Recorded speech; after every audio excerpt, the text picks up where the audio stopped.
Okay दादा. आता तुम्ही बरेच मगाशी बोललेलं तसं एक काहीतरी स्पेशल वर्ष असलं ना, तर त्यावेळची पूर्वी आता जसं रथ होतं आणि हे तसं बोलला अगर फक्त अगरवरच जाऊया. गणेश गल्लीचं शताब्दी तुमच्याकडे असती हम्म. तर तुम्ही काय केलं असतं? काय केलं असतं असं थोडी बोलतो आपण. काय करू शकतो हम्म. हे दाखवू शकतो तेवढंच कॉन्फिडेंटली. पण माझी एक पद्धत आहे, मंडळ आणि मी हे दोघं एका इकडे भेटले पाहिजेत. असं एकाच डिरेक्शनने तिकडे नाही पाहिजे, कारण त्याला बोलतात इन्व्हॉल्वमेंट. आणि ती इन्व्हॉल्वमेंट कशी आहे ना, एका महिन्याची किंवा 2 महिन्याची नाही आहे. कमीत कमी तो गणपती करायचा असेल जेव्हा प्रोसेस आहे ना, त्याला जवळजवळ एक 1.5-2 वर्षाची प्रोसेस आहे. त्या प्रोसेसने केलं तर तुला खरंच ते स्पेशल इयरला काहीतरी बघता येईल. म्हणजे ती प्रोसेस अशी फक्त काही 2-3 महिन्यात होत नाही. म्हणजे ज्याला आपण डिझायनिंग प्रॉपर म्हणतो ना, जे काय म्हणायचं आहे तुला, जे त्याला म्हणतात की डायरेक्ट जॉब आहे किंवा हे मुळात ते स्कल्पटिंगच आहे ना, बरोबर आहे. सो स्कल्पटिंगच करायचं ना. पण ते करायच्या अगोदर तुला व्हिज्युअलायझेशन पॉवर जी मिळणार आहे, त्याच्यासाठी तुला जर त्याचं स्टडी आणि सगळं जर त्याच्यावरती काम करावं लागेल, त्याला पण तेवढा टाईम गेला पाहिजे आणि तेवढं दिलाही पाहिजे. आणि सर्वात माझा जो मेन फंडा आहे तो म्हणजे गांधीजी. ते किती मिळणार ते पण खूप महत्त्वाचे आहेत. बरोबर. खूप म्हणजे खूप महत्त्वाचे आहेत. त्याच्यावरतीच सगळं रिझल्ट डिपेंडेंट आहे. म्हणजे मी स्वप्न बघू शकतो, पण त्याला जर फंडची साथ असेल तर ते एक्झिक्यूट करू शकतो. तर नक्कीच करेल, का नाही का. तर दादा कसं होतं, पूर्वी एक हे होतं की एक मंडळ बरेच वर्ष त्याच मूर्तिकारासोबत राहायचे. आता कसं झालं माहिती आहे, 5 वर्ष झाले, एक 10 वर्ष झाली, त्यानंतर ते मंडळ अचानक कटआउट होऊन जातं तिथून. मग आता तुमचं पण काही प्रोसेस असेल की यांना पुढच्या वर्षी आपण आहे ना हे देऊया, त्याचं मूर्तिकार तुम्ही कसं बघता? मी तसं नाही करत. मी कधीच नाही करत. मी जसं काही म्हणालो मगाच्याच प्रश्नामध्ये तुझं होतं ना, मी माझं ठरवतो, कन्सेप्ट करतो. फक्त मी ठरवतो की ह्याला दिलं तर ते लायबल आहे किंवा इकडे मला तो मोबदला मिळू शकतो, सो मी हे कन्सेप्ट यांना देऊ शकतो. आणि मी अगोदर पण एक पॉडकास्ट केला होता, त्याच्यामध्ये पण सांगितलं की मंडळाकडे अशी ताकद आहे की ते ठरवू शकतात की या स्क्रिप्टवरती कोण आर्टिस्ट आपल्याला किंवा कोण आपल्याला डिरेक्ट करू शकतो ही फिल्म. तसंच ती सिच्युएशन झाली पाहिजे. आता खरं ते चालू नाही आहे, खरं वेगळंच चालू आहे की इथून तिकडे उड्या मारणं. म्हणजे थोडक्यात कसं आहे की भरपूर मूर्तिकार आलेले आहेत आणि बजेट हा मेन फॅक्टर आहे. समजा आता मी आता 4 लाखाची किंवा 5 लाखाची मूर्ती करतोय, पण जर ते तेवढाच लेवलचं त्यांचं 4 लाखात किंवा 3 लाखात मिळत असेल तर ते तिकडे स्विच होणार. मला कशाला तेवढे देतील परत. हां, जर खरंच त्यांना जर आतून वाटत असेल की काहीतरी इम्प्रोवाइज करायचे किंवा वेगळं करायचं तर ते कंटिन्यू करणार असं आहे. सो प्रत्येकाचे मतं आहेत आणि त्या पद्धतीने आहे. त्याच्यात खूप मोठ्या गोष्टी आहेत, ते बोलू शकतो, पण ते काय जाऊ देत. तर अगेन म्हणजे आता ते त्याच्यावरच राहू घ्या, त्या बजेटच्या याच्यावर. हम्म. सो अगेन काय काय वेळेला परत तो आपला सिग्नेचर डायलॉग, दादा 1 वर्ष समजून घ्या. हा, ते तो डायलॉग तो फिक्स आहे. ते तर प्रिंटआउटच लावायला पाहिजे. ते फक्त आम्ही 4 जण आहोत, 4 जण मिळून पैसे काढतो आणि करतो, हे सगळे डायलॉग खूप फिक्स आहे. यावर्षी ॲडजस्ट कर, पुढच्या वर्षी नक्की वाढून देतो, हे सगळे ठरलेले डायलॉग आहेत. त्याच्यामुळे ते मी तुला म्हटलं ना की जो ते म्हटलं 2015 आणि 2025 आज हे सगळं माझ्या डोक्यात. आणि त्याच्यात खातू सरांचे हे मी आता मग अशी एक किस्सा सांगितला तुला, जस्ट मी फक्त बाजूला बसलेलो ज्याच्यावरनं हा मी मोठा गणपती केला तो. तर असे खातू सरांकडे बसल्यानंतर बरेच एक्सपिरियन्स आले. त्याच्यामुळे मला कळलं. बरेच जण मला बोलतात ना की अरे पैसे पैसे करत असतो किंवा बजेटिंग वाईज एवढं का करत असतो. मला तिकडे लाईव्ह एक्सपिरियन्स मिळाला आहे परेड वर्कशॉपला. आणि तेव्हा जर दिग्गज होते ज्यांनी इतक्या वर्षाचा एक्सपिरियन्स घेतला आणि त्यांनी तर मला कच्चा चिट्टा बसल्या बसल्या सांगितलेला आहे, यांचं असं त्यांचं तसं, हे एवढेच ते तेवढेच असं. त्याच्यामुळे मला प्रत्येकाचे लिमिटेशन्स माहिती आहेत. नाही, पण त्यांच्या वेळेला कसं होतं माहिती आहे, एक बोलतात ना एक स्वस्त ऑप्शन पण होता, ते म्हणजे प्रोडक्शन. हो, तेव्हा होतं ना तसं. पण अगेन ते तुम्ही आले तेव्हा तुम्ही तो प्रकार नाही नाही, पण सरांनी ते व्हेरिएशन ठेवलं होतं की सरांनी प्राइसिंग वाईज रेंज ठेवली होती की ज्यांचं बजेट 21,000 आहे, मला आठवतं तेव्हापासून 2008 आणि 7ची गोष्ट करतोय मी, तर 21,000, 40,000, 51,000 अशी ती रेंज आहे. त्याच्यानंतर स्पेशल जॉबचे एक सेक्शन असायचं जिकडे तुला डबल जॉब किंवा असे क्रिएटिव्ह जॉब छोट्यामधले पाटावरचे ज्याला बोलतो आपण, जे ऑफिसच्या जवळ असायचे किंवा असे. आणि नंतर ट्रॉलीज, हे असं त्यांना सेक्शनमध्ये डिवाइड केलं होतं चांगल्या पद्धतीने. तर ह्या गोष्टींनी त्यांनी रेंज दिली. पण आता जसं मी तुला म्हटलं ना की लोक फक्त 14 फूट बॉडी किंवा 12 फूट बॉडी, तुला आता बघताना ते चित्र तसंच दिसेल. सगळ्यांना फक्त ती जी हाईट आहे ना, तो गणपती बाप्पा तेवढा मोठा दिसला पाहिजे. नो डाऊट हिरो तोच आहे आपल्यासाठी. पण तुम्ही एखादे क्रिएटिव्ह जर एखादा आर्टिस्ट काम करताना त्याच्यासाठी समजा जर त्याला नंदीवरती बसवायचं असेल तेवढ्याच साईजमध्ये, तर तिकडे कॉम्प्रोमाइज करावं लागतं. किंवा मग ते खूर म्हणून येतो नंदी, किंवा त्याला मांडी घालून बसवतात किंवा खाली बसवतात, हे कन्सेप्टमध्ये चेंज करावे लागतात. तर हे त्याच्यामुळेच होतं की बॉडी पहिले सिलेक्ट केली त्यांनी. पूर्वी तसं नव्हतं, मगाशी जसं म्हटलं तसं. तर ह्या सगळ्या गोष्टी तिकडेच येतात गोल फिरून. बट अगेन मग त्यामुळे असं नाही वाटत आहे का की ह्याच्यामुळेच आता जे प्रॉब्लेम्स येत आहेत आता विसर्जनाचे, की काही लोक मोठे गणपती घेतात तर आहे, बट ते पाण्यामध्ये पण नका. आता अनंत चतुर्दशी दुसऱ्या दिवशी बरेच गणपती हे किनाऱ्यावरच होते. नाही, कारण की कन्सेप्टच माहिती नाही ना. बघ, मी मगाशी पण म्हटलं, लो टाईड हाय टाईड ही कन्सेप्टच माहिती नाही. जेव्हा लो टाईड असताना ते एक लिमिटेड रेंज असते, म्हणून तुला ट्रॉलीवरचे गणपती लवकर पोचताना दिसतील, कारण की तिकडे लो टाईड असते. त्याच्यामुळे ट्रॉली तुला खेचून त्या पाण्यापर्यंत जातात, आणि जिथपर्यंत रात्री जे येतात तिथपर्यंत हाय टाईड असते. आता लोक या लिमिटच्या पलीकडे थोडी जाणार, पण तिथे रेंजच्या त्या रेंजमध्येच आहे ना. कारण की जेव्हा लो टाईड होतं तेव्हा तो गणपती इथे मी विसर्जन केलं, पण लो टाईड झाल्यावर पाणी परत तिकडे जाणार, गणपती तिकडेच राहणार आहे. लोकांना वाटते की गणपती बाहेर फेकले जातात. ती कन्सेप्ट चुकीची आहे. जे समुद्राजवळ राहतात ना गावातले, त्यांना कधी पण विचार. थोडंफार शिफ्टिंग होऊ शकते, पण एकदा मातीत धसलेला एखादा गणपती तू काढून दाखव वाळूतनं. तुला हलवताना केवढ्या NGOs काम करतात, तेव्हा ते वाळूतनं गणपती काढणं आणि शिफ्ट करणं सोपं नाही. एवढं वजन झालेलं असतं ते, मातीमध्ये बसतं पण. तूही रुतलाच नाही एवढा, तू बाहेर नाही निघू शकत. समजते ना मी काय म्हणतो. हे जे काय लालबाग राजा, उमरखाडी, बाप्पा राजा, हे जे काय जातात आहे ना, त्या हाय टाईड आणि लो टाईडच्या रेंजच्या पलीकडे घेऊन जातात तराफ्याने. त्याच्यामुळे तुला ते कधी गणपती दिसलेत आजपर्यंत? मग ते पण दिसायला पाहिजे होते. जर बाहेर येतात म्हणतात ना आपण, तर ते दिसले असते तुला, पण ते नाही दिसत. त्याचं हेच आहे की ते त्यांनी तुला प्रेझेंटेशन दिलेलं आहे की कसं विसर्जन करू शकतो. ते जर फॉलो केलं तर सगळंच सॉल्व आहे, काही प्रॉब्लेम नाही. सो होमतांडव करताना पण हा तुम्ही सांगितलेलंच की ते तराफ्यामध्ये तो गणपती जातोय. हां, तर चांगली गोष्ट आहे ती माझ्यासाठी पण, आणि मी त्याचा फायदा घेऊ शकतो सांगण्यामध्ये पण आणि ह्याच्यामध्ये पण. चांगलं आहे असं. बट अगेन मग तो आता काय काय वेळेला कसं होतं, तो सेटअपही तेवढाच मोठा असतो. हां, त्याचा तो सेटअप काढायलाही त्या लोकांना तेवढा तो वेळ गेलेला. बट अगेन पण ह्याच्यामध्ये वेळ गेला ना, तरी पण तू एक लक्षात ठेव की ज्या रेंजच्या गणपती त्यांनी अगोदर नेलेत ना, आणि त्यांची ज्या पद्धतीची ट्रॉली होती, की ते त्यांना टेक्निकल टीम आता उभी करावीच लागेल. बरोबर आहे ना. आता मी त्यांना भाग पाडतोय की तुम्हाला टेक्निकल टीम लागेलच ग्राउंडवरती जी काम करेल, कारण की एक नटबोल्ट खोलायला पण डोकं लागतं. समजलं. सो तो एक ग्रुपच वेगळा पाहिजे. जसं ट्रॉली ओढण्यासाठी, मॅनेजमेंटसाठी, पैसे काढण्यासाठी किंवा वर्गणी गोळा करण्यासाठी, सोशल मीडिया हँडल करण्यासाठी, ह्याच्यासाठी जशी टीम नेमली जाते ना, तशी ग्राउंडवरती टेक्निकल टीम पण पाहिजे एखादी मंडळामध्ये, जी जुनी मंडळांमध्ये सगळ्यांकडे आहे, आणि ती त्यांच्याकडे पण आता अवेलेबल होईल.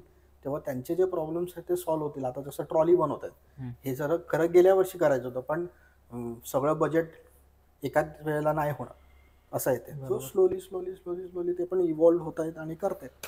असं आहे. त्याचा रिझल्ट पुढे पुढे दिसेल आपल्याला.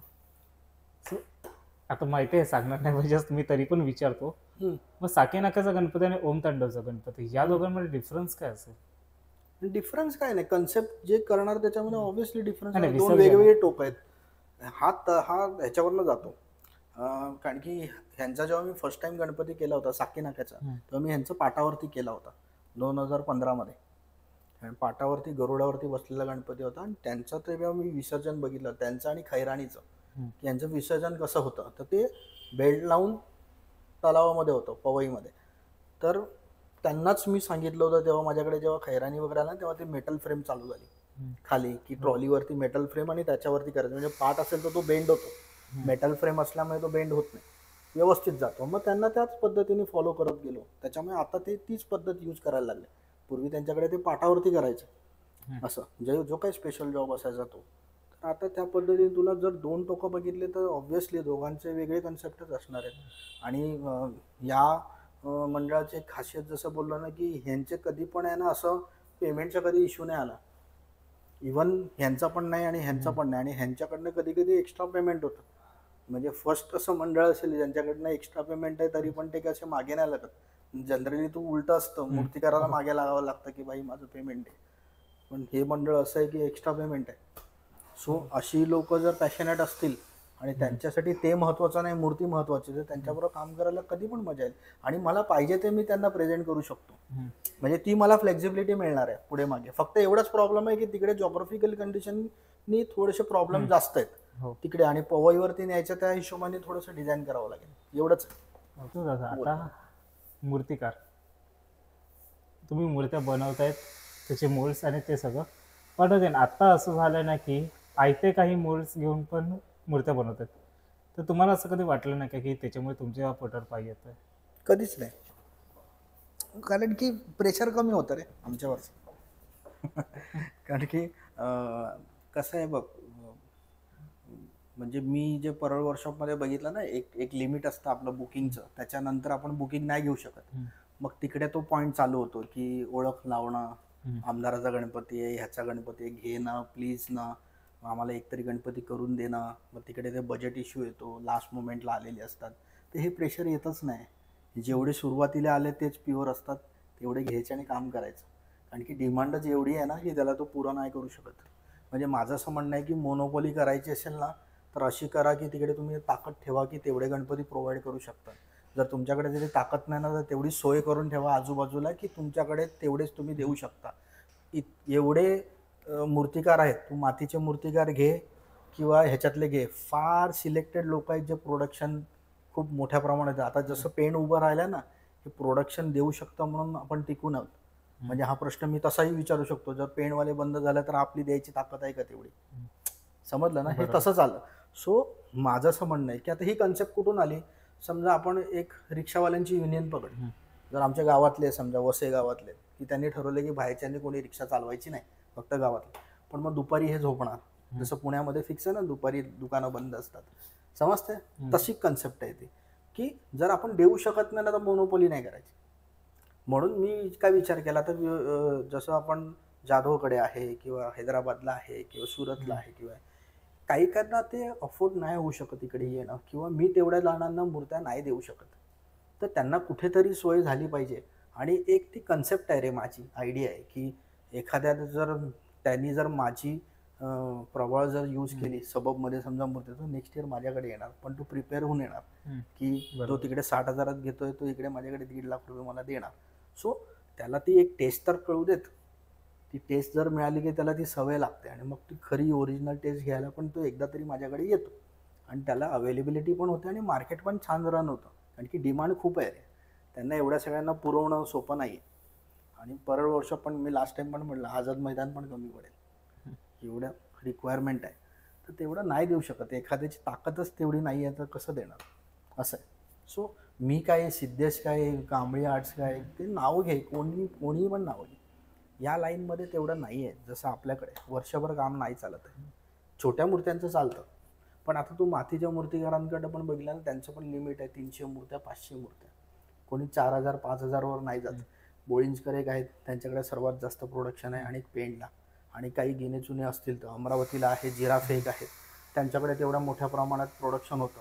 पण ती पण एक लिमिट आहे ना, आजूबाजूला त्यांच्या स्टाईलचं काम देणारे आहेत, त्याच्यामुळे त्यांच्यावरती तेवढं प्रेशर येत नाही, त्याच्यामुळे कधीच प्रॉब्लेम येणार नाही तुला. आणि मला असं म्हणायचं की सगळ्या लाईनमध्ये कॉम्पिटिशन आहे, पण तेवढी डिमांड पण आहे. तू ते द्यायला शिक, तुला कधीच प्रॉब्लेम येणार नाही, असं आहे. अगेन आता पण मग ते असं होतं ना की त्याच्यामुळे वेगळं काय बघायला पण नाही भेटत आहे. हे सगळे ते होतात ना, ते सेम वेगळं काय बघायचं तर पैसे खर्च करा, वेगळं आत्ता बघायला मिळेल तुम्हाला. माझा सिम्पल फंड डायरेक्ट बोलणं असतं, वेगळे एक्स्ट्रा पे कर, मी तुला आत्ता देतो वेगळं काहीतरी. त्याच्यासाठी तुम्हाला काहीतरी पे करावं लागेल, नाहीतर तुम्हाला तेच जनरली तेच दिसणार आहे. कुठेही जा, कोणत्या पण फील्डमध्ये जा, काही प्रोडक्ट घे, तुला एक्स्ट्रा तू काही गॅजेट्स घे आत्ताचे, तू रेग्युलर गॅजेट्स तर सगळीकडे आहे, तुला एक्स्ट्रा पे करावे लागतील. जर तुला काही स्मार्ट वॉच घ्यायचे किंवा त्याच्यातले पण लोअर व्हर्जन आहे, हायर व्हर्जन पण आहे, ते तुम्ही ठरवायचं. पे करा आणि घ्या, मिळवा. त्याला डिझाईन करणारे पण बसलेले आहेत सगळ्या फील्डमध्ये, असं आहे. सो आता आमच्या सुतांकडून एक माहिती भेटली आहे, नवीन देवीचं काहीतरी काम चाललंय. सुतांकडले की तू बघितलंस?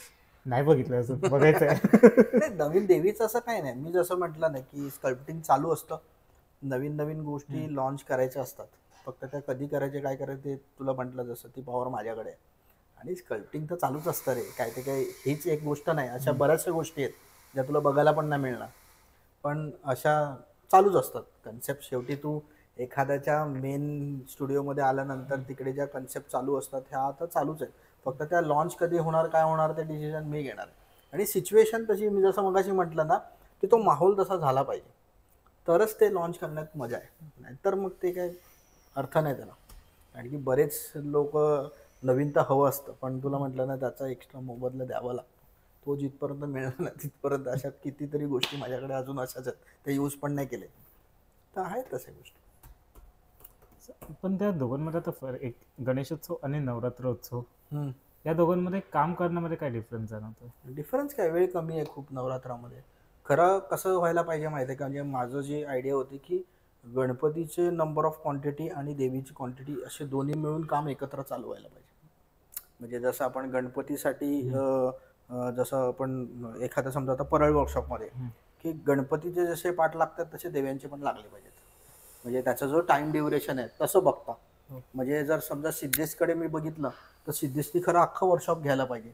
एका बाजूला गणपती लागले पाहिजे, एका बाजूला देव्या लागल्या पाहिजे, तर त्याच्यामध्ये तुला अजून चांगलं इम्पॅक्ट. मी जसं म्हटलं ना की ती सिच्युएशन क्रिएट करावं लागलं. आता मी ही टीप दिली थोडक्यात, माझी कन्सेप्ट, माझी आयडिया दिली, समजलं. सहसा मी देत नाही पण देतो डिरेक्टली. तर ते तसं काम करायला लागल्यानंतर ती एक वेगळी मजा आहे.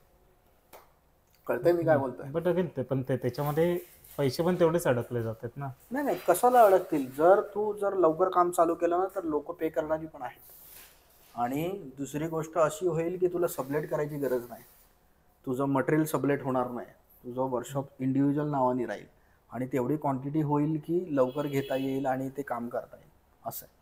बट मग तुम्हाला वाटतं की सगळे ते पैसे सुटतील? का नाही सुटणार? होऊ शकतं. करता आलं पाहिजे. मी जसं म्हटलं की ट्रॉलीचा गणपती 6 पेटीच्या वरती असेल तर नक्कीच प्रॉफिट आहे. तुम्ही 2.5 आणि 3ला घेणार तर काय मिळणार आहे? काहीच नाही मिळणार. सिम्पल कॅल्क्युलेशन आहे. कोणत्या पण मूर्तिकाराला जाऊन भेट, तू त्याचे इंटरव्ह्यू घेतो, डिरेक्टली विचार की खरं त्याच्यामध्ये मार्जिन किती आहे, समजलं, तर तो तुला खरं कॅल्क्युलेशन सांगेल. पण हे सगळे दर्पणाखाली अडकलेले आहेत की त्याच्यावरती जे परंपरेचं हे जे प्रेशर आहे ना याच्यामुळे अडकलेले आहेत. त्याच्यामुळे ते तेवढं कॉन्फिडेंटली अमाऊंट सांगूच शकत नाही. समजलं. आता जसं मी ओम तांडवचं आहे, मी डायरेक्ट सांगतो मी 8.5 लाख रुपये घेतो यावर्षी, डिरेक्टली ऑन कॅमेरा सांगतो. मंडळाला सांगताना पण तो एक कॉन्फिडन्स आला पाहिजे. 8.5 मंडळांना ऐकल्यानंतर पण टेन्शन येतं, बरं एवढे कसं काय. किंवा इतर मंडळ त्यांना सांगतात वेळ आहेस का तू एवढे देतोयस. अरे पण जेव्हा आपण एखाद्या गोष्टीवरती काम करतोय त्याचं सगळं माझ्याकडे व्हॅल्युएशनचं हे आहे की याला किती जाणार आहेत, त्याला किती जाणार आहेत. आणि जर मी एखादं काम करतोय त्याच्यावरती जर मला 2 पैसे नसतील मिळत तर मग ते व्यर्थ आहे सगळ्या गोष्टी. तर मी तेवढे एनर्जी टाकून पुढचं स्केच कसं कर, कन्सेप्ट काम करण्यासाठी तुला काय असं फ्रेशनेस येईल की एकतर तुझा हे पण आयडियाज पण आणि त्याच्याबरोबर जोड आहे ती फणीची जोड आहे. ही जेव्हा तुला मिळेल तेव्हा तू सगळ्या गोष्टी करू शकतो चांगल्या रीतीने. तर मी ऑन कॅमेरा तुला सांगतोय की मी 8.5 घेतो यावर्षी. नाही बट ते अगेन आता ते 8.5 तुम्ही तिथे करतायत मधून ना. हां, मगर तोच गणपती समजा परेलला आला तू 12 पर्यंत गेला असतो. मग तेच मग अगेन आणखी तिकडे जागेचे ऍड ऑन झाले, जागेचे ऍड ऑन झाले. मी अवेलेबल करून देतो की परांची आली, त्याला स्टेफोल्डिंग म्हणतो आपण, इतर गोष्टी झाल्या, नॉर्मल गोष्टी आल्या, म्हणून मी डिरेक्टली कॅल्क्युलेशन तुला सांगितलं. तिथे 12 पर्यंत गेला असता तोच गणपती. तर मग ते सगळ्यांनाच परवडले असते. ज्याला परवडेल तो करेल. ज्याला बेसिक वर जसं तो बोला ना प्रोडक्शन किंवा सारखं सारखं सेम सेम दिसतं ते बघायला मिळेल. सिम्पल आहे. जो एक्स्ट्रा काहीतरी एफर्ट्स टाकेल ते जनरली तो ऑडच दिसणार तुला त्याच्यामध्ये. जसं आता तू जनरली एक लाईन बघ की सगळे राजे दिसत आहेत तुला, त्याच्या मागे प्रबळ तुला युनिक, त्याच्यामध्ये एखादा कोणता तरी वेगळा क्रिएटिव्ह जॉब समजून जायचं की त्याचे पैसे जास्त आहेत. लगेच कळेल तुला. कळतंय? सिम्पल आहे. सो दादा, ऑनर सिंहासनच्या ह्याच्यामध्ये असं कुठलं मंडळ आहे की ज्याच्यावर तुम्हाला काम करायला आवडेल पण जे तुमच्याकडे नाहीये? अशा तर किती मंडळ आहेत. मग त्याच्यासाठी काय एकच मंडळ थोडी आहे. म्हणजे तुम्ही त्याला सिलेक्टेड करताय पण मार्केट खूप मोठं आहे. म्हणजे तू इचलकरंजीमध्ये गेलात ना तर तिकडे पण असे लेंदी प्रॉप करण्यासारखी जागा पण भरपूर आहे. कोल्हापुरात करू शकतो. मुंबईमध्ये बघितलं तर चिंतामणी आहे. परत सिंहासनावरती गेल्यानंतर बाप्पाराज आहे, उमरखाडी आहे. त्यांच्या ट्रॉल्या ह्यूज आहेत. कळतं का तुला? त्यांच्या ट्रॉल्या अशा ह्यूज आहेत. त्याच्यावरती आपण खूप काही करू शकतो. खूप काही करू शकतो. फक्त तिकडे तुला माहिती आहे ना फ्रीडम पाहिजे. आणि जे नेहमी मी म्हणतो ते फंड पाहिजे. तर खूप मंडळ आहेत अशी तिकडे आपण काम करू शकतो. माझं स्वप्न पण पूर्ण होईल 1 CR असं आहे. आता एक प्रश्न आहे पण या 1 CR ला हां, 1 CR विसर्जन करणं परवडेल का? का नाही परवडणार? सिम्पलेस्ट विसर्जन होईल त्याचं, एकदम सिम्पलेस्ट, काही गरज नाही. 1 CR विसर्जन ज्याच्यामध्ये तुला क्युरियोसिटी म्हणजे नक्की काय. आता मी तुला एक एक्झाम्पल देतो. 100 वर्षाचं चिंतामणी फॉर एक्झाम्पल घेऊया आपण. की तिकडे काय आहे की तुला 1 CR का समजलं. आता समजा असं विचार कर की खातू सर आहेत, खातू सरांनी कोणताच गणपती घेतला नाही, परळ वर्कशॉप सगळं त्यांचं आहे आणि त्याच्यामध्ये फक्त चिंतामणी बनवत आहेत. व्हिज्युअलाइज कर. ओके, तसाच क्राऊड आहे आगमनासाठी आणि क्युरियोसिटी आहे. गणपती अर्धा तास झाला तरी अजून येत नाही, पण त्याचे प्रॉप्स येत आहेत बाहेर. समजते? व्हिज्युअलाइज कर. तर अर्धा तास झाला गणपती अजून आला नाही तरी पण गणपतीचं आगमन चालू आहे, तर कसं असेल? समजते मी काय म्हणतोय? म्हणजे त्यांच्या डोक्यामध्ये त्यांना फुल्ली फ्रीडम आहे की मला इतर कोणता गणपती करायचाच नाही, मला फक्त चिंतामणी करायचं. सो ट्रेंड कसा चेंज होणार? समजते? एखादा व्यक्ती जो 20-40 वर्ष त्या लाईनमध्ये काम करतोय आणि त्याचं जे स्वप्न आहे की तो 100 वर्ष चिंतामणी, तो फक्त एकच गणपती करतो आणि तो पूर्ण स्टुडिओ सील पॅक्ड आहे आतमध्ये आणि फक्त तुला त्या दिवशी तो ओपन होणार आहे आणि तुला गणपती बघायचं आहे. काय सिनेरिओ असेल तू सांग आता मला. आणि मी त्यांना समजा 50 लाखाच्या वरती पेमेंट केलेलं आहे किंवा 1 CR केलेलं आहे. तू सांग आता मला, तू त्या व्यक्तीने काय केलं असतं? समजते मी काय म्हणतोय? That's it. ओके, मग ते तेवढं सिम्पल आहे. म्हणजे कळतं ना. जसं मी आता जे डिरेक्टली तुला बोलतोय की तू त्यांना विचारलं तर त्यांची पण स्वप्न असतं की मला एवढे एवढे पैसे दिले तर मी हे करेन की ते करेन. हे प्रत्येकाच्या आयुष्यात असतं. प्रत्येकाच्या आयुष्याच्या प्रत्येकाच्या फील्डमध्ये एखादं छोटं स्वप्न असतं जिकडे फंड हा मेन फॅक्टर असतो. जर हे मिळालं तर मी वर्ल्डमध्ये टॉप ह्याच्यावरती हे घर घेईन, सी फेसिंग असं असं करेन. हे सगळ्यांची स्वप्न आहेत ना. तसं माझं स्वप्न आहे की एवढ्या एवढ्या 1 CR पर्यंत मला गणपती घडवायचा आहे. मग तो काय, कसा, कसं, हे सगळं करता येईल. सिंपल.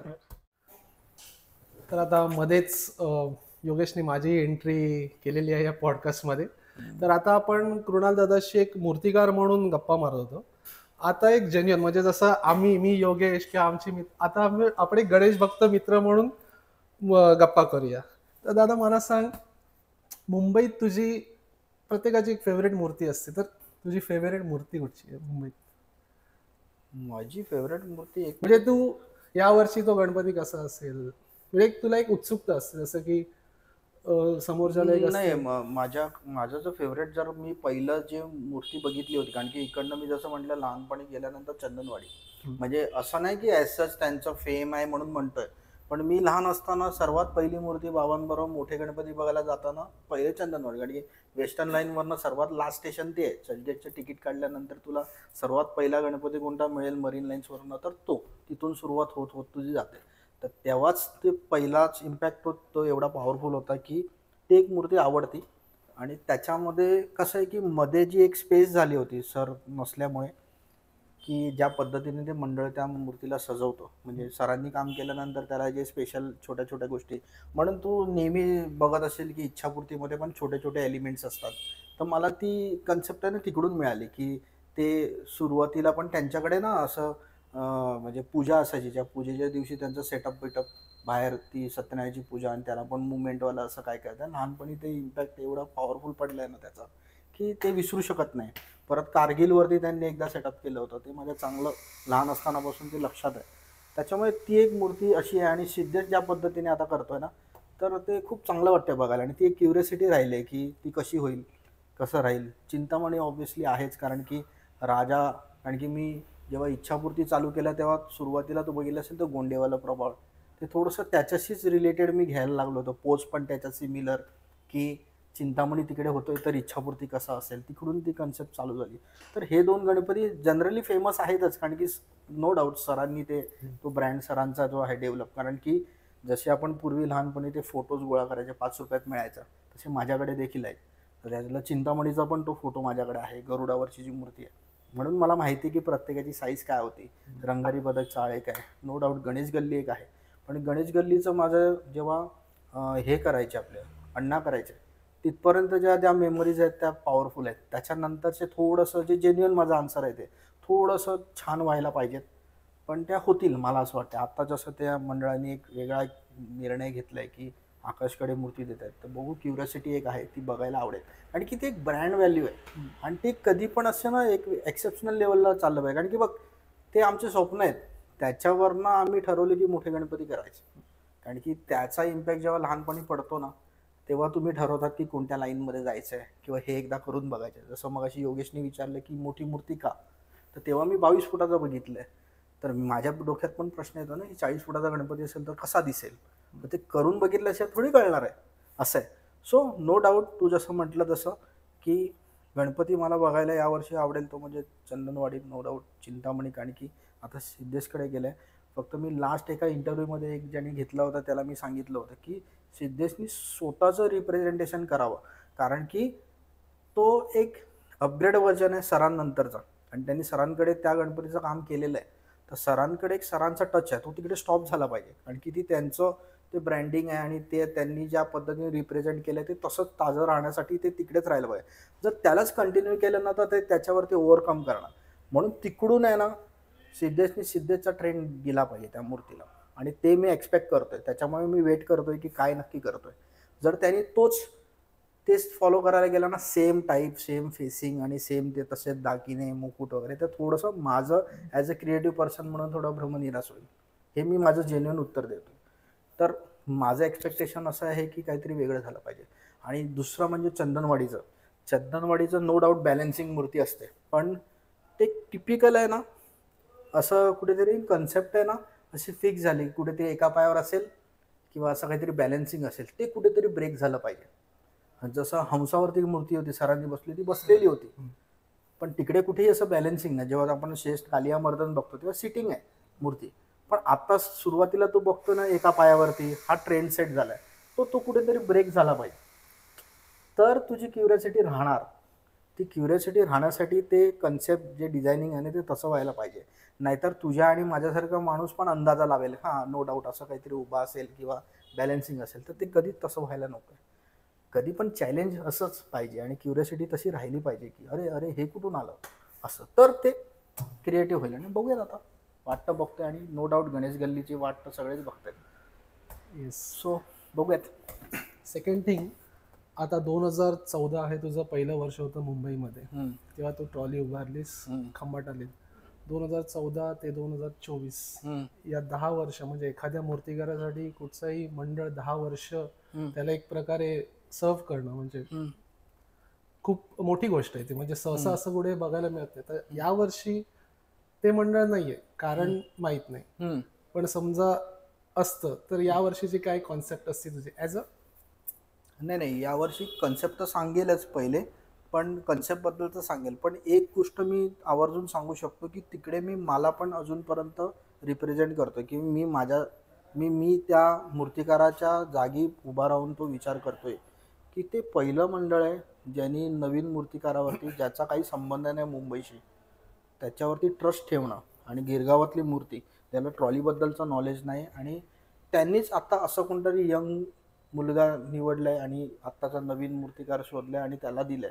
तर मला त्या मंडळाचं पहिले तर आभार मानायचे की ते असं रिस्क टेकिंग चॅलेंजेस घेतात आणि तो विश्वास ठेवून जातात आणि देतात, जसं मला दिलं होतं. बरोबर आहे, कारण की तेव्हा तर खातूसरांकडे मूर्ती होती, त्याच्यानंतर मला दिली होती. तर हीच सिच्युएशन सेम आता आपण पकडूयात असं आहे. तर त्या मंडळाचं ते एक हॅट्सऑफ आहे त्या मंडळाला की ते असं काहीतरी. आणि बघ त्याच्यानंतर मी 10 वर्ष काम करतो, म्हणजे विचार कर की त्याला जो कॉन्फिडन्स मिळेल यावर्षी त्यांनी मूर्ती दिल्यामुळे, तो एक वेगळाच कॉन्फिडन्स त्या मूर्तिकाराला मिळेल. म्हणजे एखाद्या इंडिव्हिज्युअलला ॲज अ मूर्तिकार म्हणून जर अपग्रेड व्हायचं असेल ना, त्यासाठी खूप मोठी गोष्ट आहे ती. आता राहिला प्रश्न की ते जेव्हा माझ्याकडे आलं होतं, जेव्हा आपल्याकडे निकाल नव्हता, तेव्हा माझ्याबरोबर त्यांची मीटिंग झाली होती. तर मी ऑब्व्हियसली आता नवीन प्रकार चालू केले की प्रेझेंटेशन द्यायचं. तर मी त्यांच्यासाठी पण प्रेझेंटेशन ऑब्व्हियसली केलं होतं तयार, पण काही मध्येच कॉल चालू होते माझ्याकडे. म्हणजे 9 तारखेचं डिसिजन यायच्या अगोदरच कॉल चालू होते की बुकिंग मी चालू नव्हतं. माझं स्ट्रिक्टली असं म्हणणं होतं, जिथपर्यंत डिसिजन येत नाही तिथपर्यंत मी बुकिंग चालू करणार नाही. तर त्या पिरियडमध्ये एवढे फोन चालू होते ना कंटिन्यू, म्हणजे तू हैदराबाद घे, सुरत घे, अन्ना बुकिंग चालू हो गया क्या, अरे माहिती आहे 9 तारीख आहे, आणि मी क्लिअरली मेन्शन केलंय प्रत्येकाला, तरी त्याचे 2 दिवसानंतर कॉल यायचे. असे बरेच मूर्त्या आहेत मंडळाच्या ज्या आता तिकडे बुकिंग आहेत, मी नावं नाही घेणार सगळ्यांची, पण सगळे कॉल करायचे. आता माहिती आहे डिसिजन 9 तारखेनंतर येणार आहे आणि माहिती पण नव्हतं की खरंच त्या दिवशी येणार आहे का पुढे जाणार आहे अजून. पण तरी पण लोकांनी इरिटेट व्हायचं मग की अरे रोज कॉल करायचे, अरे आपल्याला बुकिंग करायचे, आम्ही टोकन तरी देतो. अरे मला अडकून घ्यायला नाही आवडत, मला फ्री राहायला आवडतं. तर मी त्यांना काय म्हटलं की 9 तारखेनंतर आपण बुकिंग करूयात. आणि माझी एक पद्धत आहे, आता मी मंडळांना शक्यतो ना प्रेझेंटेशन देतो की कन्सेप्ट कुठून आली, कोणत्या रेफरन्सला घेऊन मी करतोय. तसं घेतल्यामुळे काय होतंय की मंडळांना पण कळते की कन्सेप्ट वाईज किंवा ॲम्बियन्स वाईज कसं जायचं, की त्यांना पण त्या रेफरन्सचा लिंक मिळते की अच्छा या रेफरन्सवरनं आपली मूर्ती अशा अशा पद्धतीने. आणि खूप जण आता स्केच देताना ते सांगतच नाही की कशातनं रेफरन्स उचलला आहे आणि त्याला इम्प्रोवाइज करून तोडून मोडून स्केच बनवलेलं आहे. काही काहींचं स्वतःचे उपजत असतं, आतमधून आलेलं असतं, काही काहींनी रेफरन्स घेतलेला असतो. पण मी क्लिअरली रेफरन्स काढतो, त्याच्यातनं कसं इम्प्रोवाइज केलं, माझं काय त्याच्यात टाकलं आहे आणि आपल्याला कशा पद्धतीने जायचं हे आता मी जनरली आता ओम तांडवपासून तुम्ही सुरुवात केली गेल्या वर्षीपासून की कसं प्रेझेंटेशन त्यांच्यासाठीही तयार केलं होतं, असं काही नाही. पण मला तो धाडसी निर्णय आवडला त्यांचा त्या पद्धती, आणि मी त्याला पॉझिटिव्हली घेतो खूप. कारण की मी तेव्हा माझी सिच्युएशन आठवतो 2014 मधली, की अशा वेळेला पण त्यांनी मला दिला, आता ते ह्याला देत आहेत तर त्याची पण पुढची वर्ष तेवढी कॉन्फिडेंटली जाऊ शकतात.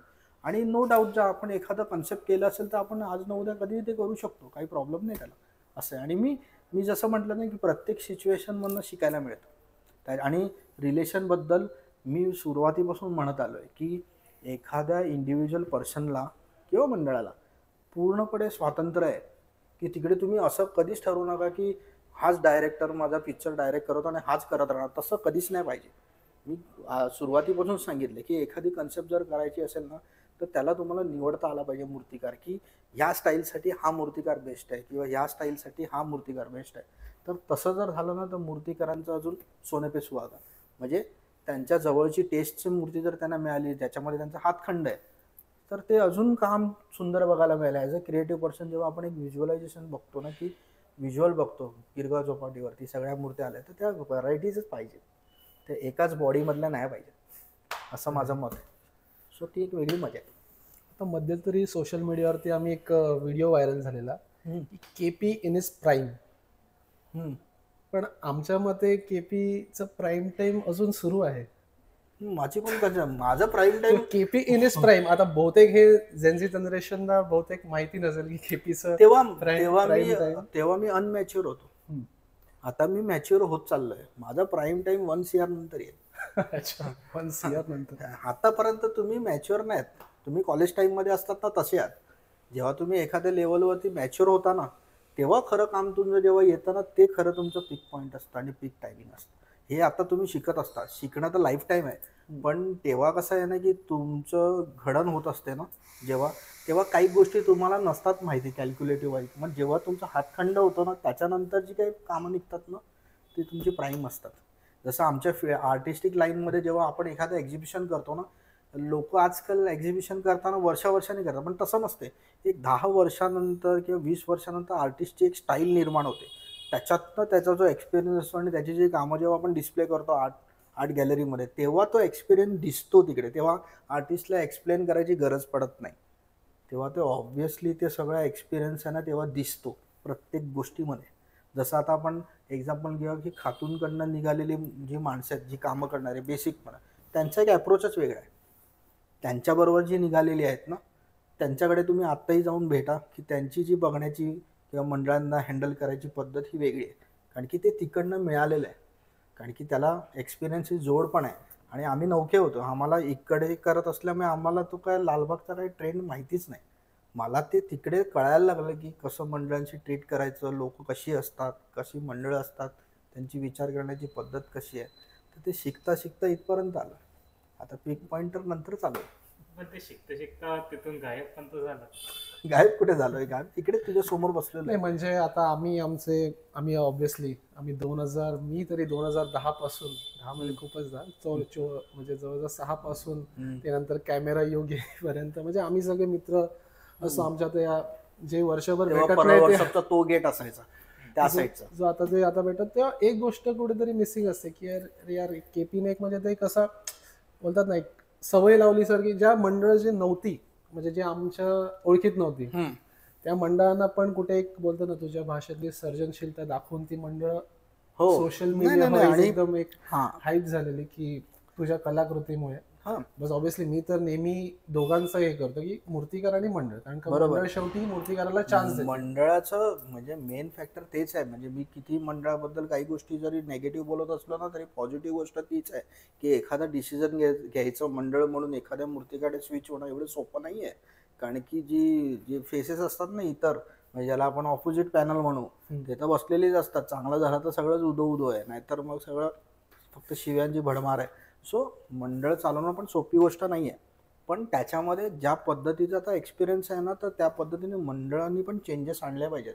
मंडळ जसं मीटिंग करताना ठरवताना की आगमन कसं झालं पाहिजे, त्याच्यासाठी मूर्ती कशी झाली पाहिजे, ह्याच्यासाठी खरं कितीतरी खडाजंगी व्हायला पाहिजे की तुम्ही एवढा फंड का देतायत, एवढा का नाही देतायत. तो समोरचा व्यक्ती हे दाखवतोय तर त्याचं व्हॅल्युएशन काढा की रेझिन काय रेट चालू आहे, मेटल काय रेट चालू आहे, जागेचा रेट काय चालू आहे, मी ज्या जागेत माझी जी ट्रॉली बसली आहे त्याचा स्क्वेअर फीट प्रमाणे रेट काय आहे, हे मंडळाला माहीत नाही का? माहिती आहे.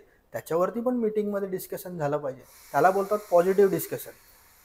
कळलं का? जसं हे ठरवतात ना की कॉमेट कुठे लावायचं, CO2 कुठे लागला पाहिजे, या टायमाला मूर्ती माझी कोणत्या चौकात आली पाहिजे, तर हे पण डीप डिस्कशन झालं पाहिजे की एखाद्या मूर्तीचं व्हॅल्युएशन काढताना कसं काढलं पाहिजे. अच्छा, मग आपल्याला ती बरोबर बजेट सांगतोय की अंदाजे सांगतोय, समजते मी काय बोलतोय? सो हे डिस्कशन माझं मी एक्सपेक्टेड करतो. हा जेव्हा नेहमी म्हणतो ना की परळला का नाही, ज्या दिवशी हे डिस्कशन होईल ना त्या दिवशी मी तिकडे तुला दिसेल. म्हणजे मंडळामध्ये पण कळलं पाहिजे की हा 8 लाख रुपये मागतोय, खरंच त्याची तेवढी व्हॅल्युएशन आहे का, असं. जेव्हा जे होईल ना तेव्हा खरी मजा येईल काम करायला. तेव्हा मी पण प्रिपेअर असेल ना की ही गोष्ट आपण वापरतो ह्याच्यामध्ये, ही गोष्ट आपण अशी क्रिएट करतोय, ह्याची प्रोसेस अशी आहे की ह्या स्टेपमधनं जाणार आहे, ह्या आर्टिस्टचं असं असं आहे आणि त्याच्यातनं आपण हा गणपती अशा पद्धतीने करणार. तेव्हा ज्या पद्धतीचे जे चेंजेस दिसतील ना तुला, ते खूप वेगळे असतील. मग त्याच्याने व्हॉल्यूम पण कमी होईल ना. म्हणजे आता जेवढे, म्हणजे ह्याच्या आधी जेवढे बनवत होता ना, हां, त्या बजेटमध्ये तेवढे व्हॉल्यूम येईल का असं वाटतंय? म्हणजे कसलं व्हॉल्यूम म्हणतोय? म्हणजे number of Number of क्वांटिटीची, quantity. Number of quantity obviously number of quantity कमीच व्हायला पाहिजे प्रत्येकाचं. कारण की जर तू टायमिंग बघितला ना, तर परळ वर्कशॉपला जो करते तर मिनिमम माझा जो अंदाज आहे, एका मूर्तिकाराने फक्त 25 ते 30 मूर्त्या करायला पाहिजेत. जर तुम्हाला खरंच काहीतरी क्रिएटिव्ह, ज्या पद्धतीने सगळे परळला का जातात, मला काहीतरी क्रिएटिव्ह दाखवायचे ह्या हिशोबाने जातात ना, तर तिकडे तुम्हाला आर्थिक गणितच एवढं तुम्हाला आडवं करताना की तुम्हाला नंबर ऑफ क्वांटिटी 70 आणि 80च्या वरती न्यावी लागते. खरी तर ती कॅपॅसिटी नाहीच आहे. खरी कॅपॅसिटी आहे 20, 25, 30 मॅक्स. त्याच्यावरती ज्यांनी मूर्त्या घेतला तो फसला म्हणजे तो कुठेतरी प्रोडक्शनमध्ये जाणार किंवा सिमिलरिटी दिसणार तुला. तिकडे मीही असलो तरी तेच आहे, खातू सर असले तरी तेच. तिकडे काही सिनेरिओ बदलला नाही. जेवढा मी एक्सपिरियन्स घेतला ते मी डिरेक्टली सांगतो असं. कारण की ते कॅल्क्युलेशन आहे. मग तुम्ही एक्सपेक्ट करणार की हा गणपती वेगळा, परत तिकडे कसं होतं की जसं मी मगाशी म्हटलं, एवढ्यामध्ये हाच वेगळा का दिसतोय, तर एक तर त्यांनी एक्स्ट्रा पैसे दिलेले काय, तो एक्स्ट्रा फेमस आहे. त्या दोनच गोष्टी होऊ शकतात. तरच तो तुला तो ऑड दिसतो फक्त एक वेगळा गणपती, किंवा तुला वाटतं की एक्स्ट्रा वर्क केलंय, मूर्तिकारांनी जास्त जान टाकली असं जे म्हणतात ना काही जण. धपक्या आवाजात कधी कधी चर्चा होते की या वर्षी आमचा गणपती मागच्या वर्षी एवढा. म्हणून मी मगाशी काय म्हटलं की प्रत्येक गोष्ट जर ऑफ सीझन मध्ये प्लॅनिंग केली ना, तर हे तुम्हाला जे ऍक्सिडेंटल इफेक्टमध्ये सुंदर झाला असं जे तुम्ही म्हणता ना, झाल्यापेक्षा केला, हे म्हणणं चालू होईल. ते केव्हा होईल? जेव्हा तुम्ही ऑफ सीझनमध्ये प्रत्येक प्रोसेसला जातील आणि सगळं डिस्कस होईल, मॉडेल बनेल, स्केच बनेल, ह्याच्यावर नाही. मग त्याचा मोबदला देणार तेव्हा तो एवढ्या प्रोसेसमधनं जाणार ना, तेव्हा तुम्हाला कॉन्फिडन्स असणारच आहे की तो या पद्धतीने होणार आहे. तेव्हा तुमचं कुठेच असं हे नाही की ॲक्सिडेंटली अरे आज सुंदर झाला यांच्यापेक्षा. जेव्हा तुमचं मॉडेल बघितलं काय, तुम्ही ते आत्मसातच केलेलं असेल एवढं की तुम्हाला तो आवडायला लागेल, असं आहे.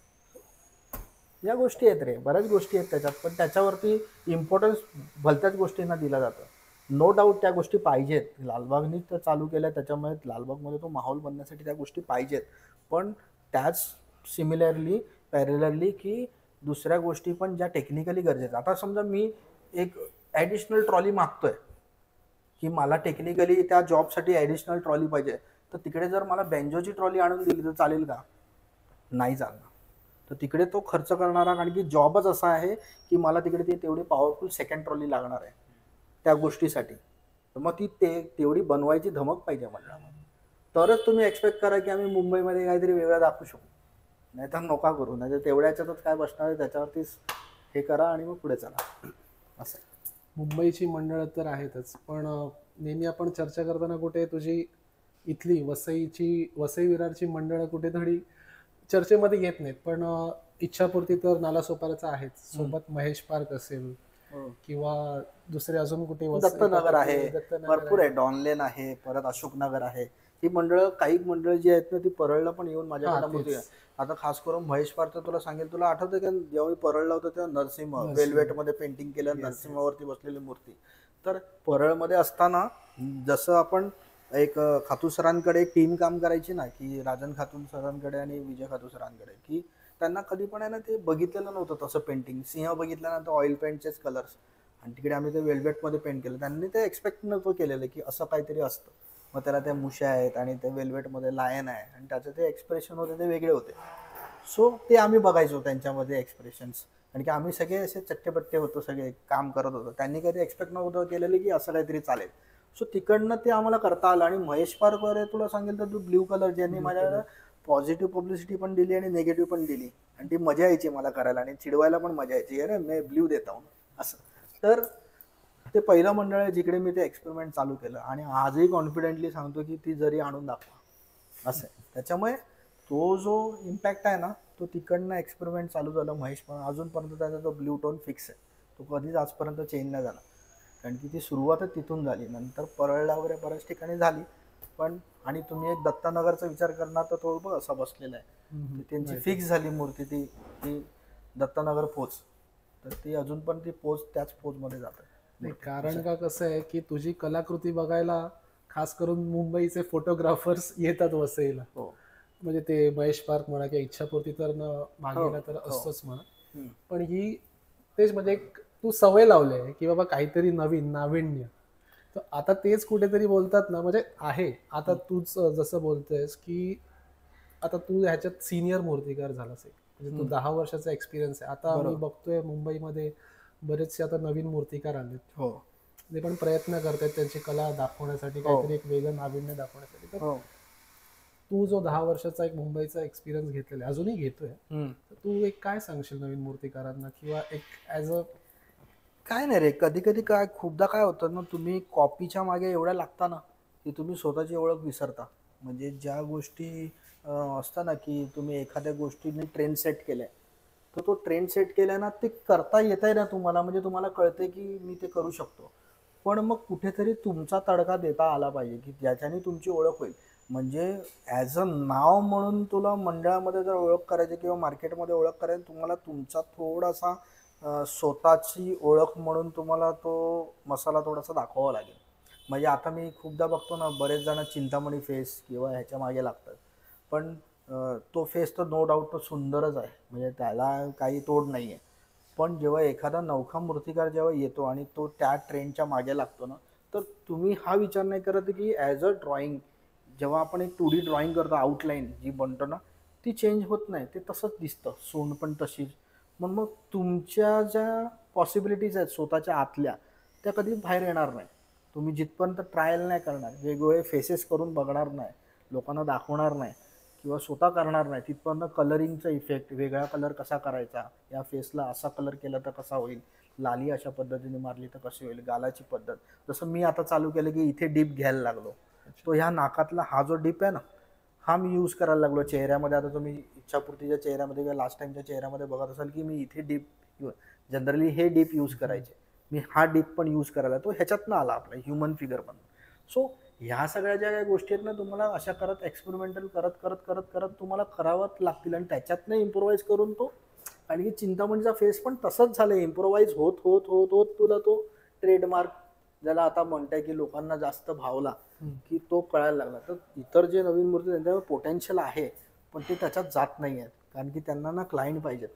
ते क्लायंट मिळवण्यासाठी कॉपीवर करावं, पण त्याला एक एक लिमिट असतं, ते लिमिट थोडंसं स्टॉप करा आणि स्वतःचे हे दाखवा. मार्केटमध्ये एवढ्या रिक्वायरमेंट आहे की ते पण घ्यायला लोक तयार होतील, असं एवढंच सांगू शकतो. गणपती तर आहेत, सोबत देवी पण आहेत. सो एक तुझ्याकडचे ठराविक मंडळ आहेत की नाही काही करून झालं तरी आम्हाला कृणाल दादाकडनंच घ्यायच्यात मंडळ, हो. जसं की धारावीची कुलस्वामिनी म्हणा हो. किंवा कुर्ल्याची कुलस्वामिनी म्हणा. तर त्यांना अजून काय नाविन्य देण्यात म्हणजे किंवा आपलं मुळात कसं आहे बघ, कसं आहे, गुंतवली हा म्हणजे गुंतवलीचे, जे आम्ही बघतोय की म्हणजे जेव्हापासून त्यांनी सुरू केलं ते नाही ते फिक्स हो, कारण की तेव्हा परळला असताना कसं आहे ना, ते ट्रॉलीवरती मूर्त्या मी देत होतो मोठ्या, तेव्हा देव्या त्यांच्या ट्रॉलीवरती जायच्या, पण त्यांनी अजूनपर्यंत ती साथ सोडली नाही. कारण की प्रत्येकाला वेगळे पण पाहिजे असतं की जनरल जे चाललंय त्याच्यापेक्षा मी एक्सेप्शनल वेगळा कसा दिसेल. कारण की जे आर्टिस्टिक व्ह्यूवाले लोक असतात त्यांना वेगळंच पाहिजे असतं, ना की एकाच स्ट्रक्चरमधले सगळ्यांच्या देव्या सेम दिसत आहेत किंवा फेसिंग वाईज तरी सेम दिसत आहेत. थोडाफार चेंजेस फक्त कलरिंग आणि ह्याच्यामुळे होता. तर नो डाऊट त्यांनी तो टच ठेवलेला आहे. फक्त माझं त्यांना एकच सांगणं आहे की थोडंसं फंड वाईज जर अजून एक्स्ट्रा जर आले तर खूप गोष्टी करण्यासारख्या आहेत. आणि मीही ते इम्प्रोवाईज करत असतो, पण मी इम्प्लिमेंट नाही करू शकत. कारण की काही गोष्टी जसं आता आपण रिअलिस्टिक टच चालू झालं, जसं आपण चिंतामणीच्या मंडळात बघतोय, प्रेम कदम करतोय किंवा विशाल दादा करतोय, की एक ॲडिशनल टच देत आहेत, रिअलिस्टिक टच देतात. ते करायची इच्छा आमची पण असते, पण आम्हाला तो फंड नसल्यामुळे आम्ही ते नाही करू शकत. किंवा आम्हाला करायचं आहे पण काय होतं तिकडे रिस्ट्रिक्शन येतात. कारण की काही गोष्टीची स्टाईल वेगळी असते, त्यांना जी सिम्प्लिसिटी लागते ती नाही करता येणार, त्यांना थोडंसं अँटिक टच लागतो. तर काही रिअलिस्टिक जॉबला तिकडे प्रॉब्लेम्स येतात. म्हणजे अशा बऱ्याचशा गोष्टी आहेत. पण नो डाऊट गोंदिवली असू देत, कुर्ल्याची कुलस्वामिनी असू देत किंवा धारावीची कुलस्वामिनी असू देत, यांनी जो ट्रस्ट ठेवला आणि आजही घेऊन जातात. आणि आजही आगमनचं क्रेज आहे, त्याच्यामुळे ते परळला जातात आणि तिकडनं आगमन करतात, पण मूर्ती इकडनंच घेऊन जातात. चालतंय, बघूयात. पण पुढे पुढे देवींमध्ये पण बरंच काही यायला पाहिजे. त्याचा जो टाइम स्पॅन आहे ना तो खूप कमी आहे. जर मी मगाशी जी आयडिया दिली ना की जर सुरुवातीपासून जर त्याच्यावरती काम केलं ना वर्षभरामध्ये तर खूप चांगलं होऊ शकतं अजून. पण आपल्या मुंबईमध्ये जागेचा अभाव आणि जे आपण म्हणतो त्याच्यामुळे काही गोष्टी करता येत नाही. पण पुढे मागे माझा त्याचा प्लॅन चालू आहे की काहीतरी वेगळं करायचं. जरी आज तू मुंबईला सेटअप घेऊन नसलास तरी पण मार्केटमध्ये माहिती आहे की कृणाल पाटील म्हणजे एक महागडा मूर्तिकार. नाही असं काही नाही. हे म्हणजे या वर्षीची आता तू एका आम्ही पण ऐकतो तुझे बरेचसे पॉडकास्ट, तेव्हा तू बोलतो उंच मूर्ती का विचारतात, महागडी मूर्ती का टॅग लावत नाही. हा म्हणजे मला काय म्हणायचं आहे की तुम्ही काही टॅगलाईन एवढ्या इझिली पोस्ट करता, पण जी ॲक्च्युअल जी मूर्तिकाराला जे बरं वाटेल अशी जर पोस्ट केली तर मूर्तिकारालाही आवडेल. फक्त तुम्ही तुमच्या कसं छान होईल त्या हिशोबाने जर टॅगलाईन टाकताय तर अशी टॅगलाईन टाकायला काय वाईट आहे. म्हणजे मला काय सांगायचं आहे की त्याच्यात लोक तुम्हाला काय वेडे नाही समजणार आहेत. दिले एखाद्या मूर्तिकाराला एवढे एवढे पैसे तर काय हक्क आहे, तर हक्काने सांगा तेवढं ना. मला तो म्हणायचं आहे ते म्हणायचं आहे की तुम्ही दिलेत त्याच्यामुळे कोणी तुम्हाला मूर्ख नाही म्हणणार आहे. आणि तसं जर तुम्हाला वाटत असेल की तुम्हाला कोणतरी मूर्खमध्ये संबोधते की एवढे पैसे दिले म्हणजे तुम्हाला येडं बनवलं किंवा हे बनवलं, तसं नसते. ती प्रोसेस आहे, त्याचा रिझल्ट तुम्हाला नंतर दिसणारच आहे. कळतं ना मला काय म्हणायचं आहे. तर ती कन्सेप्ट कुठेतरी चेंज झाली पाहिजे असं माझं म्हणणं आहे. म्हणून मी ते म्हणालो होतो की तुम्ही मूर्तिकारांना तसा पण कॉन्फिडन्स द्या की तुम्हाला तेवढे मोबदला तेवढा तुमचं व्हॅल्युएशन मिळू शकतं जर तुम्ही खरंच जीव तोडून काम केलं. आणि जर ते तसं जर केलं, आत्ताही जेवढे यंग जनरेशन जेवढी पण आले ना त्यांच्यावरती पण एक वेगळा इम्पॅक्ट पडेल. म्हणजे ते काम करताना त्यांच्याकडे जी क्रिएटिव्हिटी आहे ना ते दाखवू शकतील. आणि ते पण टेक्निकली खूप स्मार्ट आहेत आणि त्यांना ते कधी कधी ना कंट्रोल करतात, काही गोष्टी नाही सांगत किंवा दाखवत नाही की अरे नाही एवढे थोडी देणार आहेत, त्याच्यापेक्षा न केलेलं बघ. तर ते पण ओपन अप होतील ना थोडेसे. माझं सांगण्याचा उद्देश तोच होता की थोडेसे ओपन अप होण्यासाठी तुम्ही थोडेसे दरवाजे ओपन करा, तर बऱ्याचशा गोष्टी तुम्हाला बघता येते. असं आहे, एवढंच सांगता येईल.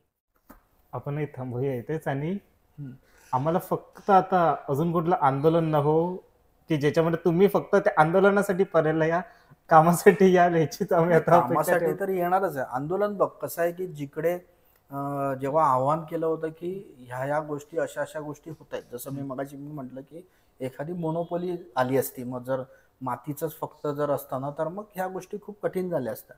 आणि तिकडे येणं गरजेचंच आहे. कारण की ज्या गोष्टी आहेत टेक्निकल काही गोष्टी ना, बघ कधी कधी तुम्ही समोर नसतात तरी पण बॅकसाईडनी तुमचा एक टेक्निकल सपोर्ट चालू असतो की नक्की कशावर भांडणं व्हायला पाहिजेत किंवा नक्की कोणते विषय आले पाहिजेत. कारण की पॉलिटिकल गोष्टी आहेत, परत ज्या जनरल गोष्टी आहेत त्याच्यामध्ये विषय वेगळे आहेत, पण टेक्निकल विषय, कारण की आता जो निर्णय लागला हा टेक्निकली लागलेला आहे. तू विचार कर, असाच नाही सर्रास नाही लागलेला आहे की तिकडे एकेका शब्दावरती खूप मोठे गोष्टी आहेत. सो ते लागल्यानंतर एक वेगळा कॉन्फिडन्स मिळतो की पुढे जरी चॅलेंज झालं सुप्रीम कोर्टात किंवा कुठेही तरी आपल्याकडे काहीतरी एक बॅक असेल की ज्याचं जे बोलतात ना की जे न्यायालयीन लढाई जी असते ना त्याच्यामध्ये एक एक शब्दाचं खूप मोठं एक वजन असतं. सो त्या गोष्टी खूप कामी येणार आहेत. त्याच्यामुळे तो एक कॉन्फिडन्स मिळाला लोकांना आणि त्याच्यासाठी येणं खूप गरजेचं होतं तिकडे. आणि जनरली मी असतोच तिकडे, असं नाही की नाही. फक्त तुला म्हटलं तसं की माझ्या काही कन्सेप्ट आहेत, माझ्या काही गोष्टी आहेत, त्या जेव्हा माझ्याशी रिलेटेड जेव्हा त्या तयार होतील तेव्हा नक्कीच तुला मी तिकडे दिसेल, नक्कीच दिसेल. आमची पण आशा आहे की लवकरच याल. हो. आणि वसई आम्हाला खूप लांब पडते. वसईला विजा नाही लागत. नाही पण ट्रेनची गर्दी तर लागते ना. परेल बरं आहे आम्हाला. एक फक्त पाऊल टाकायचं आहे. ते तर आहेच ना. ठीक आहे, धन्यवाद. चालेल, थँक्यू. कारण इतकं मी आपली रजा घेतो. येस. जय हिंद, जय महाराष्ट्र.